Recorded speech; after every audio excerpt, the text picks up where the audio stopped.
အနံဆုံးခောက်ဆွဲကိုစားပူကြလား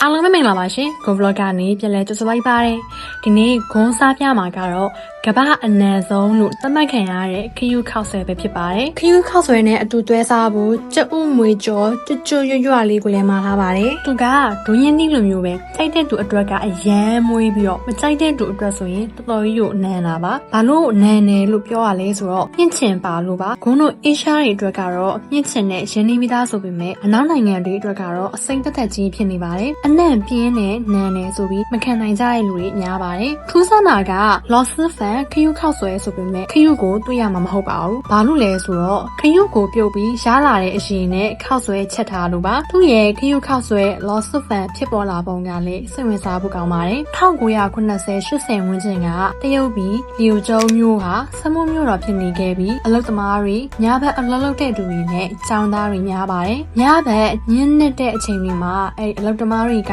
အရန်ပင်ပန်းနွမ်းနေပြီးဘိုင်းလည်းအရန်စာနေတတ်ကြပါတယ်သူတို့ဟာဈေးပေါ်ပြီးအနက်အရတာပြင်းနဲ့အစားအစာမျိုးတောင်းတကြပါတယ်မြင်းချောင်းနယ်နီးတဲ့ဒေသဖြစ်တဲ့အလျောက်ညဘက် street food ဆိုင်တွေကခရူးတွေကိုပြုတ်ထားတဲ့ဟင်းရည်တဲ့စံခောက်ဆွဲထက်အချံဖောက်ထားတဲ့အသီးနှံတွေနဲ့မြစ်တွေကိုအသုံးပြုပြီးခောက်ဆွဲတပွဲပြုလုပ်ပေးလိုက်ပါတယ်မြစ်တွေငရုတ်စီတွေနဲ့ဆိုတော့အနံ့ပြင်းပြင်းချင်းချင်းဆက်ဆက်အရတာကသူတို့အတွက်အရန်ကိုစိတ်ချနှံမှုရစေခဲ့ပါတယ်ဒါကပဲသူတို့ရဲ့တနေ့တာပင်ပန်းမှုကိုဖြေဖြောက်ပြီးတဲ့အစားအစာဖြစ်ခဲ့ပါတယ်နောက်ပိုင်းမှာတော့ဒီအစားအစာဟာအရန်ကို viral ဖြစ်သွားခဲ့ပြီး ready made အထုပ်တွေနဲ့ပါထုတ်လုပ်လာခဲ့ကြပါတယ်ကမ္ဘာတဝန်းလုံးအထိနာမည်ကြီးရတာကြောင့်တချို့တွေကတော့နန်းတယ်လို့ပြောကြပေမဲ့တချို့ကျတော့လေအနံ့အရတာကြောင့်သူတို့ရဲ့အိမ်ပြန်ရောက်သွားသူတို့ခံစားရစေရဆိုပြီးတော့မှပြောကြပါတယ်ဒါကြောင့်ညင်းတဲ့အလုပ်သမားတွေရဲ့ street food ကနေအစားပြုလိုက်တာဟာကမ္ဘာတဝန်းလုံးအထိအထင်ကြီးဖြစ်သွားစေရဲ့အစားအသောက်တစ်မျိုးပဲဖြစ်ပါတယ်ဂုံအခုစားနေရဲ့ loss of fan ခရူးခောက်ဆွဲဆိုင်ကတော့